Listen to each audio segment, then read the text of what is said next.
Hey guys, it's me again. So before I start, I do want to talk about two things.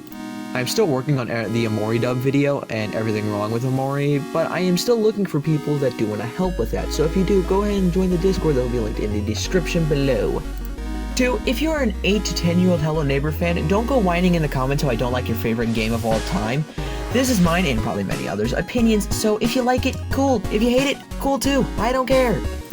Anyways, with that all shit done, let's go ahead and talk about whatever the hell this is. So Hello Neighbor is a stealth horror game, which doesn't fit any of that, but whatever. Where you commit breaking and entering to get in your neighbor's basement to go figure out his secrets of what is in that basement. Yeah, the whole old mystery concept is okay, but I mean, really? There could have been so much potential for much better stuff. Anyways, enough about me whining about that. Now, I am gonna play the game and explain why I don't like this game, and for all intents and purposes, I am playing the Switch port up until a certain portion of the game. But to be honest, everything after said portion is a snooze fest, as after that, the game somehow manages to drop in quality even further than it already does in the entire game. Hello, Editor Dante here. So I just wanted to mention that I actually did get past that portion on the Switch port. Also, there was no footage for Fear School during the Act 3 portion, but I don't think that's much of a deal, as I briefly mention it. But anyways, on with the video.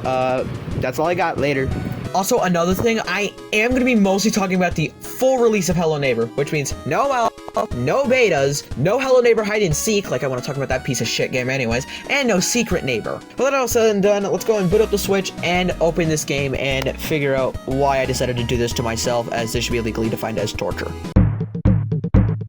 Act 1 opens up to a ball and a child running down the hill, and that child is our player character. What? Were all the other people in the neighborhood? Don't worry about it. Anyways, this kid kicks the ball down the hill, and all of a sudden, we are thrown into probably the worst cutscene to player transition ever in humanity's fucking existence. Oh my god. And even worse, the controls. Oh, don't even get me started on this.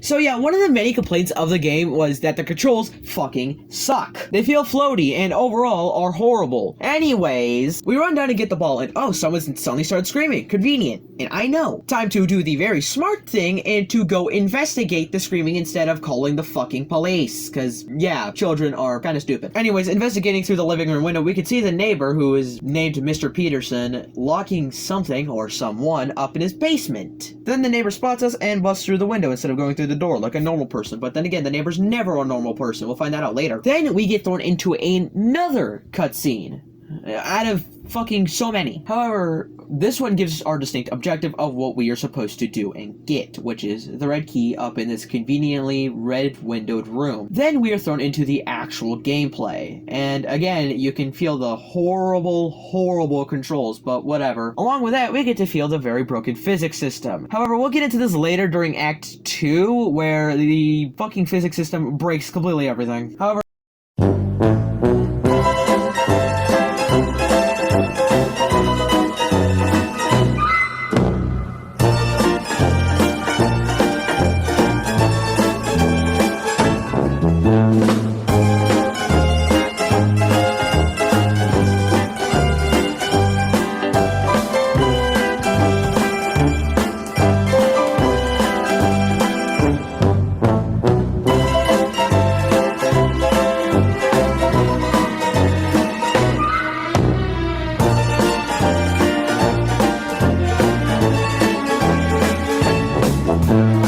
catches you or turns back on the power, and after all of that, you can finally figure out what's under this exit sign. Which, why is this here?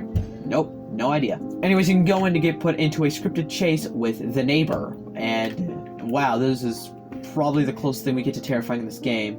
Not really. Anyways, running through the hallway, boom. Oh wow, a locked door that's locked 3 different times. It's a very convenient plot device that uses to fuck us over. Anyways, we have to get caught by the neighbor, and that's the entirety of Act 1. Yeah, pretty underwhelming to be honest. But the fact that it is probably one of the best acts in the game says a lot about what's about to come. Now let's go ahead and outline the issues with Act 1. And oh boy, there are a lot of them. Let's start with the AI for the neighbor, which is the main selling point of the entire game. For those that are unaware, the whole selling point of Hello Neighbor is the neighbor's AI AI is so advanced, it remembers what you do and responds accordingly. So say you go into the front door and get caught so many times, expect to see a bear trap, a water pail, and also a camera or 5. However, in practice, it just sucks ass. Sometimes the neighbor will just straight up not see you when you're right in front of him, and sometimes he just gets stuck randomly. And other times he'll just pull bullshit out of the air that will magically fuck you over. And also, he will throw glue and tomatoes, which, by the way, really, this is just a shitty version of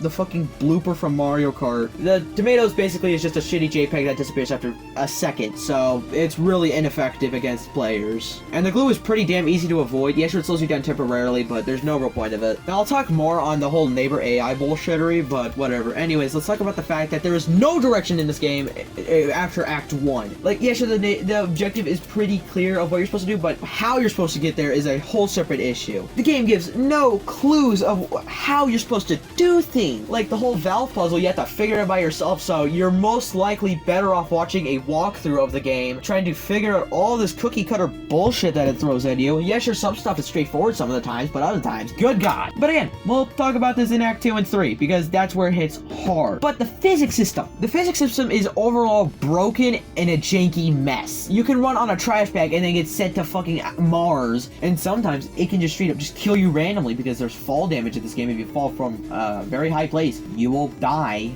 assuming that's how it works, but apparently not, because you just respawn, like if you got caught by the neighbor. But overall, that's Act 1. It's okay, but Act 2 is better than Act 1 and better than Act 3, which is kind of saying a bit. We wake up in a basement and damn, Ro got fucked up apparently in a fight or something. Anyways, a cardboard cutout busts out and we can now go on to probably the best act in the game, which honestly, considering this game, isn't saying much to be honest. And ooh, a cutscene. I sure hope I don't have to see that every fucking time I respawn. Anyways, this is Act 2, and more importantly, how the fuck is HOA not stepping in? Or the law, for that matter. I'm pretty sure this type of house structure is illegal and several thousand liabilities. Anyways, this act has 3 intended ways of leaving. The red key, a crowbar, and a trimampoline. And as I mentioned before, there is no sense of direction here, or how you're supposed to do things for that matter. And where things are, like the wrench, which is a key item to get to the 2nd floor, which is where you're probably going to be most of the time. And I want you to guess where in the possible hell this wrench could be.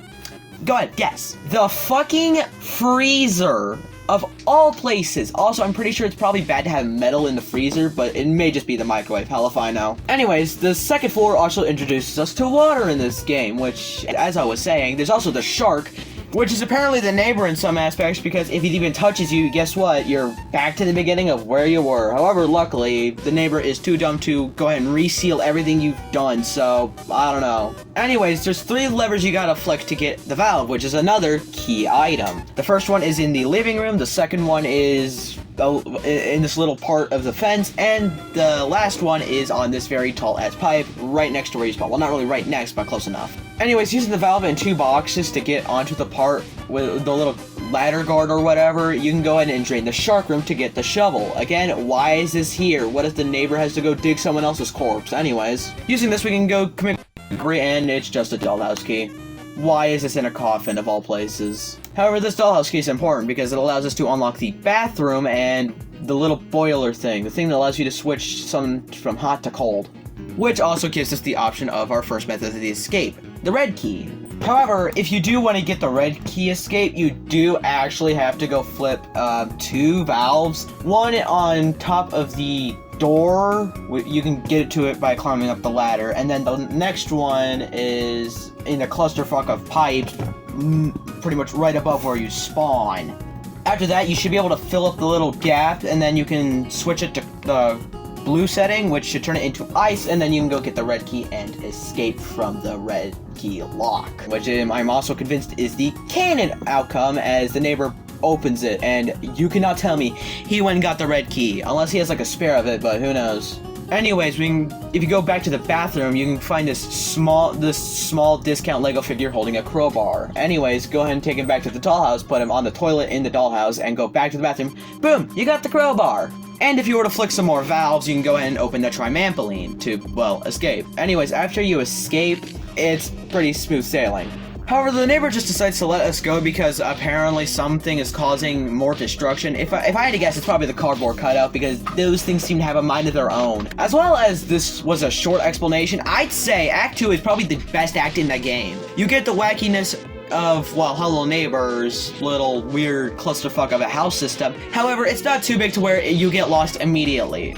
However, there are still flaws with Act 2. For example, the neighbor AI is a little better, but it's still pretty ass. And then, not to mention, the physics system can break this act into so many pieces to where you can straight up beat the act in about 18 seconds if you're god level. So, there's that. But now, oh god, what smells like shit? Oh, it's just Act 3. Oh, and also the fucking clusterfuck of the finale act. So, let's go and get this over with so that way I can go cry in the corner and reconsider why I decided to make this video. We wake up at an apartment, and now we are an adult. This takes place 19 years later, by the way, for anyone that doesn't get that. Anyways, after goofing off for God knows how long, we get an eviction notice and we have to move back to the old home. And apparently we never had a suitcase. It was just an illusion because it doesn't exist anymore. Anyways, we get a phone call, we start tripping balls and go to sleep, and here comes the torture. I'm not even gonna talk about this like the last two acts. I'm just gonna be complaining about this entire act because I don't like this act. But because the last two acts I would like narrate the journey and shit, but here I'm not even gonna bother. So, oh boy, let's get this started. So first of all, what the fuck is this? This house is supposed to resemble the one in Alpha 3 and 4. I know I said I was going to talk about it, but this is important. Anyways, the neighbor's back, and we apparently have to see what is in this godforsaken basement again, even though we saw it last time. Second of all, the neighbor isn't really much of a threat once you get to the higher levels, as you barely see him. And third of all, this act just has a lot of platforming, and with these controls, it just makes it annoying. And that's what this is annoying. Don't even get me started on the fear minigames.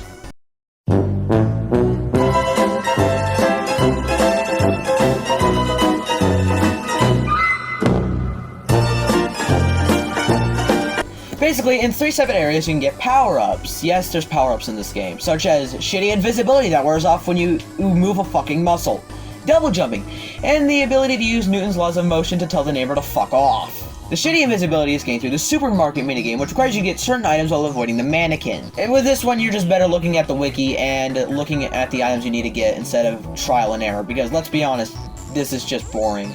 The double jump minigame is probably the only decent minigame. It's basically parkour in a closet, and you're small because somebody at Dynamic Pixels played World 4 in Super Mario Bros. 3. I mean, it's okay, but with the controls, it's annoying, but I was able to complete it pretty damn easily.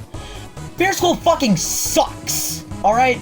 Basically, it's the one where we get the pushback ability. Anyways, so the way this minigame works is it is a long hallway, and you have to get to the end. Pretty straightforward. No shitty shopping list. No parkour. However, it is around, well, the supposed stealth part of this game. And may I say this part fucking sucks, and this is where most of my playthroughs in Hello Neighbor usually come to an end, because I am never able to do this. However, in the fudge, I was able to get a first try, so haha, win for me, haha, bit. So anyways, there's 2 class periods. One where the students roam around, which is about 30 of them, and then there's the slender teacher period. And, oh boy, fuck this piece of shit. Anyways. So, the slender teacher will go around and delete students, and if you're out of your locker when you're supposed to be, it will usually dive bomb for you.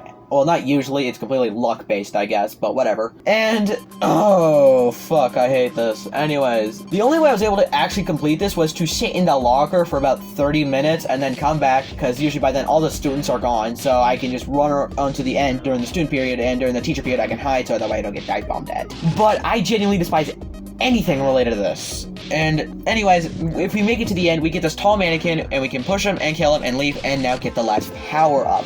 And after all of that, we can finally go to the basement after pushing a button to melt the ice melt with the key card, and by using the magnet gun again to put the crowbar in a shower or sink and let it cool off, because it is apparently too fucking hot to hold.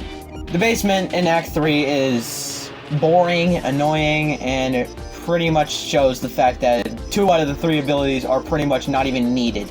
As basically, the first part you need to use is the shitty invisibility, and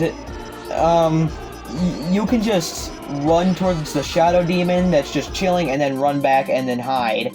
Then the double jump ability, you get a chair right before that, so yeah, and then the pushback ability is required because the neighbor catches you. And by the way, how the fuck did he get here? But whatever, the point is, you shove him, and then you lock him out of the basement. Why is there even a lock here? Anyways, as you can finally run down the longest hallway, and now look, the locks are no longer there. You can go ahead and open the door and crouch to get inside the door, and finally beat Act 3. However, let me go ahead and talk about Act 3 again. Anyways, so, the abilities are pretty much useless in the entire game. The double jump can be circumvented with box stacking. The invisibility is janky as balls and doesn't really help, as the neighbor can only access like 20% of the fucking house. And the pushback ability, like the invisibility, isn't really useful, as you don't even see the neighbor 80% of the time. So, there's no real point, as the basement, you can pretty much skip all 3 abilities, as you can just hide, use a chair, and then just clip through the wall with the TV like the world record holder did, as I saw. And then finally, it's over, and we no longer have to talk about this shit again. So, let's move on to Act Finale, and this shit better be fucking good.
Okay, fine, I'll be serious about this for once. This is by far the most boring thing I've ever endured in this game. I spent way longer on this than I'd like to admit. Basically, the neighbor's big, and has a house on his back, and we're small, and we have to get to the house. How so? Through even more platforming! And then, basically, we just have to assault the neighbor with different things, like soda, a firework, baseballs, a crossbow that I actually didn't have to use, and then we can go inside the house, run a little bit more, and actually get to the final boss fight. Which, basically, we chill with our child self for a little bit until he decides to randomly get up, run to the window, and then scream with the weirdest ass scream I've ever heard in a game, ever. Anyways, basically, it's just a shadow guy who is intent on punching the shit out of our child selves, and it's okay. You have to block him with your body, and for some reason you don't get punched the shit out of, so I don't know what the logic is there. And also, every time you get punched, guess what? You actually grow taller, and that's the gimmick of this boss fight. Anyways, combine this with some more shitty platforming, and it's finally over. This game, this torture is finally over. And yeah, we just go through a door, and boom, game end. Let's go. I'm finally done. So yeah, that was Act Finale. Boring, and you're better off just ignoring this act, as it's not really worth it. In conclusion, it wasn't worth playing this game. Yeah, sure, Hello Neighbor isn't the worst game, but it is flawed very badly, with the main selling point not functioning very well, the physics system being horrible, and the story is just okay. It's not good. It's not too bad. It tries to set up a tragic story for the neighbor, but it is just overdone and really flawed. I mean, whatever. And the game isn't scary at all. There's barely any stealth. And the most scary part is when the neighbor can just show up behind a corner and you're not made aware of it. But other than that, it's not scary. This is just one of those games that suffers from overhype and is constantly milked, as if you go to anywhere that Tiny Build even talks about, you'll see the neighbor somewhere. And that's what Tiny Build's most known for. It's just the neighbor. And it's okay, not being negative. If I had to say anything about this game, I'd say it's bad, but it's a bad that still has some charm to it. Like, watching the physics system break is kind of fucking hilarious. However, sometimes the game just doesn't work and just feels underwhelming. And that being said, I am done covering any Hello Neighbor games. I am not covering any Hello Neighbor shit that, unless it is fucking phenomenal, I am not covering anything, and you will not catch me dead playing Hello Neighbor Hide and Seek. Anyways, make sure to like and subscribe, join the Discord server, and if you want to help dub Omori, join that server too. And with that being said and done, I'm gonna go to sleep, so see y'all later. Bye.